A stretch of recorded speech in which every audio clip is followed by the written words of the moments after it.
சிவன் கோவிலுக்கு போனா இத பண்ணக்கூடாது, பெருமாள் கோவிலுக்கு போனா இத பண்ணணும்.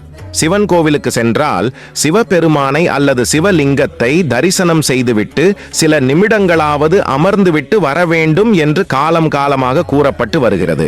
ஆனால் அதே சமயத்தில் பெருமாள் கோவிலுக்கு சென்றால் நேரடியாக வீட்டுக்கு வந்துவிடலாம் என்றும் கூறப்படுகிறது. சிவனுக்கு ஒரு நியதி, பெருமாளுக்கு ஒரு நியதி என்று இந்த வேறுபாடு எப்படி வந்திருக்கிறது? கோவிலுக்கு போகும்போது ஒரு சில வழக்கங்களை பின்பற்ற வேண்டும். கோவிலுக்கென்று சில ஆகமங்கள் இருக்கின்றன. பக்தர்கள் ஒரு சில நடைமுறைகளை பின்பற்ற வேண்டும் என்று கூறப்படுவது உண்டு. இந்த கோவிலில் சுவாமியை இப்படித்தான் வலம் வர வேண்டும், அம்மனை இப்படி தரிசிக்க வேண்டும், சனியை நேருக்கு நேராக நின்று வணங்கக்கூடாது என்று பல விஷயங்கள் கூறப்பட்டு வருவதுண்டு.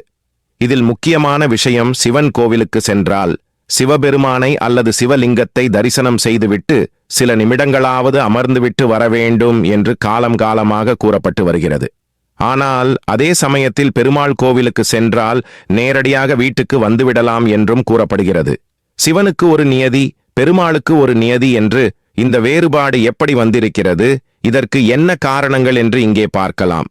சிவன் சொத்துகுல நாசம். சிவன் கோவிலுக்கு சென்றால் கோவிலிலிருந்து திரும்பி வரும்போது கோவில் வளாகத்தில் சில நிமிடங்களாவது அமர்ந்துவிட்டு வர வேண்டும். குறைந்தபட்சம் ஒரு நிமிடமாவது அமர்ந்து வர வேண்டும். இதற்கு முக்கிய காரணமாக சிவன் கோவிலில் இருந்து எதையுமே வீட்டுக்கு கொண்டு வரக்கூடாது என்று கூறப்படுகிறது. சிவன் சொத்துக்குல நாசம் என்ற பழமொழி இருக்கிறது. சிவனுடைய சொத்துக்கு ஆசைப்படுபவர்கள் வம்சமே அழிந்துவிடும் என்று சிவபெருமானின் சாபமே இருக்கிறது என்ற கதைகள் உள்ளன.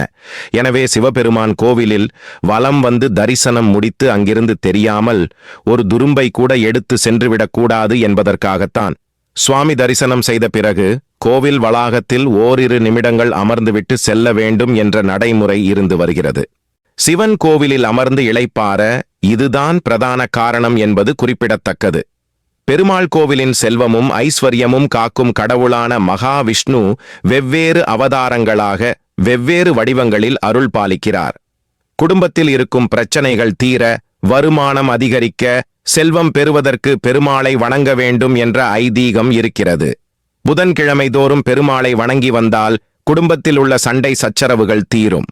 அது மட்டுமில்லாமல் பெருமாள் கோவில்களில் மகாலட்சுமிக்கு என்று தனி சன்னதியே இருக்கும். செல்வத்திற்கு அதிபதியான லட்சுமியை வணங்கிவிட்டு நேரடியாக வீட்டுக்கு வரலாம். கோவிலில் அமர்ந்து இருக்க வேண்டிய அவசியம் இல்லை. எனவே குடும்பம் மகிழ்ச்சியாகவும் சுபிட்சமாகவும் இருக்கவும், வீட்டில் செல்வம் சேர பெருமாள் கோவிலில் வழிபட்ட பிறகு நேரடியாக வீட்டுக்கு செல்லலாம்.